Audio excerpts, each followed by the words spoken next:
Traffic signal पर भीख न दें, सिग्नल पर भीख देकर भिखमंगों की हौसला अफजाई न करें, जिम्मेदार शहरी बने और ट्रैफिक कवायद की पाबंदी करें। ప్రజాస్వామ్య నమ్మకం లేక ప్రజాస్వామ్యబద్ధంగా వివరించకుండా తుపాకీ గుట్టం ద్వారానే రాజ్యాధికారం సాధించాలని చెప్పి ప్రజలను ఊచకూత కోసినటువంటి నక్సలైట్లు ఒకప్పుడు ఎన్నికలను బహిష్కరించేవాళ్ళు. అప్పుడు అధికారంలో పార్టీ గాని, పార్టీలు ప్రభుత్వాలు గాని, భారతీయ జనతా పార్టీ గాని, పోలీస్ అధికార యంత్రాంగం గాని దాన్ని వ్యతిరేకించే వాళ్ళం. ప్రజాస్వామ్యంలో పాల్గొనండి, ఎన్నికల్లో ఓట్లు వేయండి, మీ నిర్ణయాన్ని ప్రకటించండి, ప్రజాస్వామ్యం ద్వారా మాత్రమే అధికారం రావాలి, తుపాకీ కొట్టడం అధికారం రాలేమని చెప్పి అప్పుడు మేము అందరం మాట్లాడేవాళ్ళం, స్టేట్మెంట్ ఇచ్చేవాళ్ళం, అప్పీల్ చేసేవాళ్ళం. ఇప్పుడు దురదృష్టవశాత్తు ఈ తెలంగాణ రాష్ట్రంలో హైదరాబాద్ లోకల్ బాడీ ఎమ్మెల్సీకి జరుగుతున్న ఎన్నికల్లో బీఆర్ఎస్ పార్టీ, కాంగ్రెస్ పార్టీ ఈ రెండు పార్టీలు ఎన్నికలకు దూరంగా ఉండడం, ఓటింగ్ కు దూరంగా ఉండడం, ఇలా ప్రజాస్వామ్యానికి విరుద్ధం. వీళ్ళు నక్సలైట్ల వారసులుగా వ్యవహరిస్తున్నారు. వీళ్ళు అది కూడా గొప్ప చెప్పుకుంటారు. రాష్ట్రం నక్సలైట్ల వారసులు కూడా గొప్ప చెప్పుకునే దౌర్భాగ్య పరిస్థితి ఉన్నది తెలంగాణ రాష్ట్రంలో.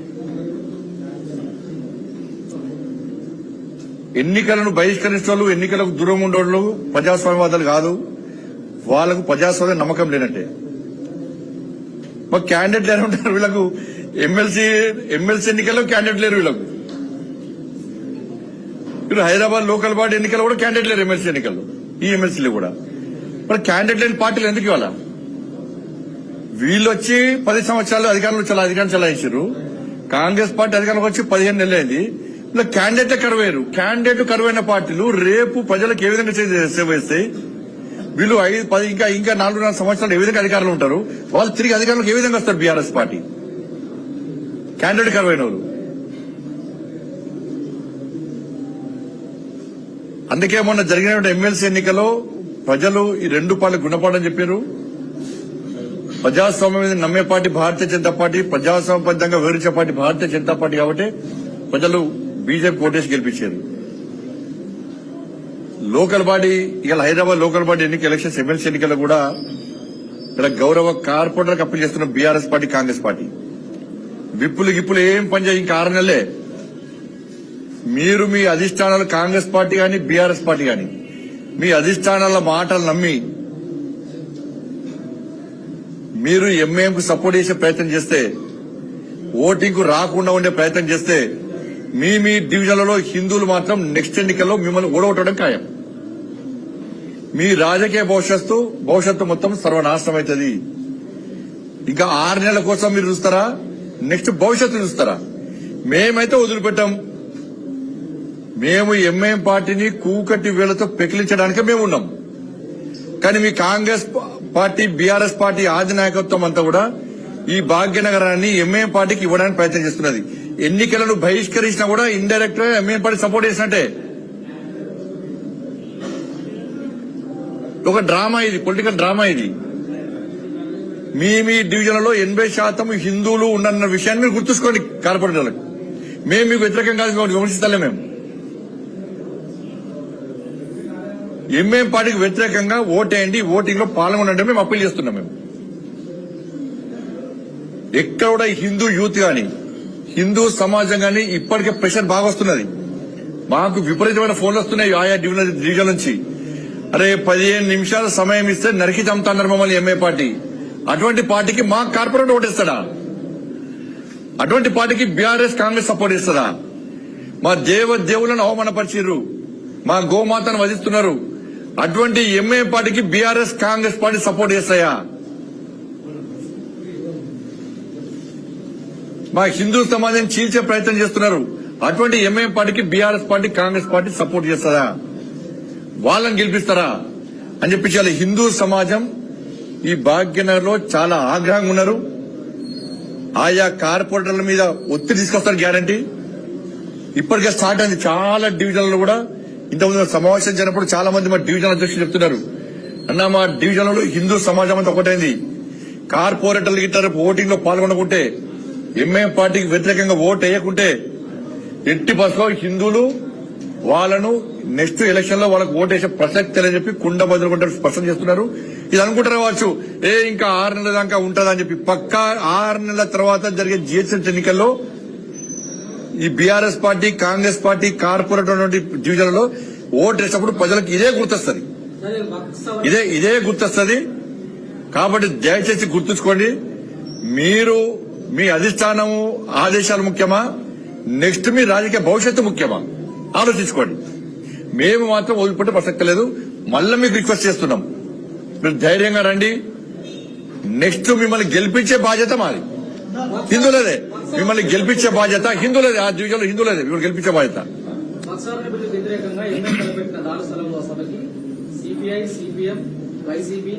ఏడుంది సిపిఎస్ సిపిఎం ఎవరు చెప్పరా? అదే సిపిఎస్ సిపిఎం ఎక్కడ చెప్పు. వాళ్ళు ఏ ఎండగా గొడవడం వాళ్ళు సిపిఎస్ సిపిఎం వాళ్ళు. అది కాంగ్రెస్ స్పాన్సర్డ్ మీటింగ్. అది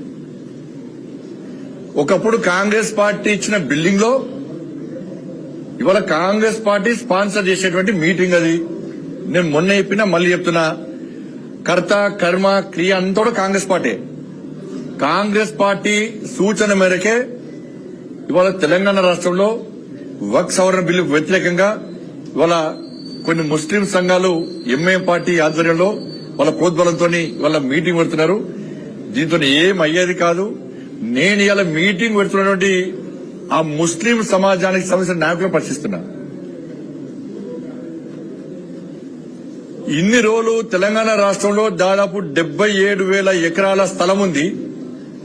ప్రతి సంవత్సరము 1,000 కోట్ల రూపాయల ఆదాయం వస్తుంది దాని ద్వారా మీరు ఈ తెలంగాణ రాష్ట్రంలో ఏ పేద ముస్లింకైనా న్యాయం చేసిండ్రా? ఎవరినైనా పేద ముస్లింను ఆదుకునే ప్రయత్నం మీరు చేసిండ్రా? దానికి సమాధానం చెప్పాల్సిన బాధ్యత ఆ వేదికకున్నది. ఇవాళ నరేంద్ర మోడీ గారి ప్రభుత్వం ఆ ముస్లిం పేదలకు సహాయం చేయాలి, వాళ్లకు న్యాయం జరగాలని చెప్పి ఒక మంచి ఆలోచనతో ఈ సవరణ తీసుకొచ్చింది. దీన్ని వ్యతిరేకిస్తే ముస్లిం సమాజంలోనూ పేదలను వ్యతిరేకించట్లే. అంటే పేదలు ఎక్కడ ఉండండి, పెద్దోళ్ళంతా ఓవైసీ లెక్క ఉండాలి, ఓవైసీ కుటుంబం లెక్క ఉండాలని చెప్పంటున్నారు. నేను మళ్ళీ చెప్తున్నా, కాంగ్రెస్ పార్టీకి ఇక్కడ నేను సవాల్ చేస్తున్నా, మీకు దమ్ము ధైర్యం ఉంటే తెలంగాణ రాష్ట్రంలో వక్ఫ్ ఆస్తులు ఎంత, ఎవరి ఆధీనంలో ఉన్నాయి, దాని ద్వారా ఎంత ఇన్కమ్ వస్తున్నది, వచ్చిన ఇన్కమ్ ఎంతమంది పేద ముస్లిం సహకరిస్తున్నది, లాభం చేస్తున్నది, శ్వేతపత్రం విడుదల చేయమని చెప్పండి. కాబట్టి దీని మీద చర్చ జరగకుండా ఇది బీజేపీ సవరణ తీసుకొచ్చింది, ఇదిగో మతం రంగులవి. త్రిపుల్ తలకప్పుడు గిట్నే చేశారు. త్రిపుల్ తలకప్పుడు గిట్నే దేశం మొత్తం గగ్గోలు పెట్టాలని ప్లాన్ చేశారు. కానీ ముస్లిం సమాజంలోని మహిళలు తిరగబడుతున్న భయపడే ఎంఐఎం లాంటి పార్టీ నాయకులు రోడ్డుకి ఎక్కలే, ఎక్కడ ఆందోళన చేయలే. ఇప్పుడు కూడా ఇవాళ ఈ ముస్లిం సంఘాలు, ముస్లిం సంస్థలు కొన్ని కూడవలు కొని ముస్లింల పేదలకు వ్యతిరేకంగా వివరిస్తే ముస్లింలో ఉన్న పేద వర్గం అంతా కూడా వీళ్ళని వ్యతిరేకిస్తుంది, రోడ్ల మీద తిరిగిన విషయాన్ని మీరు గుర్తుంచుకోవాలి. అరే మేము హిందువులు ఎందుకు భరించాలి? మేము చెప్తున్నాం, మేము అడుగుతున్నాం. ఇవాళ మొన్న కూడా చెప్పినా, ఇవాళ మీరు వక్ఫ్ ఆస్థానాన్ని ఇచ్చేస్తారా? ఎట్లా పుట్టరు దాన్ని? టైటిల్ చూడరు, ఏం చూడరు మీరు. ఇక మరి రాముడి గుడి కట్టడానికి మాత్రం రాముడు అక్కడనే పుట్టిండా, రాముడి పుట్టిన గ్యారెంటీ ఏంటి అని ప్రశ్నించడానికి ఈ సంఘాలు, ఈ కమ్యూనిస్టులు గాని, బీఆర్ఎస్ లు గాని, కాంగ్రెస్ లు గాని, మస్జిద్ వాళ్ళు గాని, వాళ్ళు ఏం ఆధారం లేకుండా వక్ఫ్ ఆస్తి అంటే తీసుకుంటే ఒప్పుకుంటారు దానికి. అంటే ఒక జాతికి ఒక న్యాయం, ఒక జాతికి ఒక న్యాయం, ఇదే న్యాయం. కాబట్టి ఇది ఇలా మొత్తం కాంగ్రెస్ స్పాన్సర్డ్ మీటింగ్. అది ప్రజలందరికీ తెలుసు. ఇలా ఎంఐఎం పార్టీ యొక్క ప్రాప్తి కోసము బీఆర్ఎస్, కాంగ్రెస్ పార్టీ తాపత్రయపడుతున్నాయి. ఇవాళ కేవలం 15% ఓట్ల కోసం మీరు కక్కుర్తి పడితే 85% ఉన్నటువంటి హిందువులు వ్యతిరేకిస్తున్న విషయాన్ని గుర్తుంచుకొని గత జిహెచ్ఎంసీ ఎన్నికల్లో ఏం జరిగిందో అంతకంటే రెట్టింపు ఉత్సాహంతో ఇలా హిందువులు ఈ భాగ్యనగరాన్ని భారతీయ జనతా పార్టీకి అప్పచెప్పడానికి సిద్ధంగా ఉన్నారు.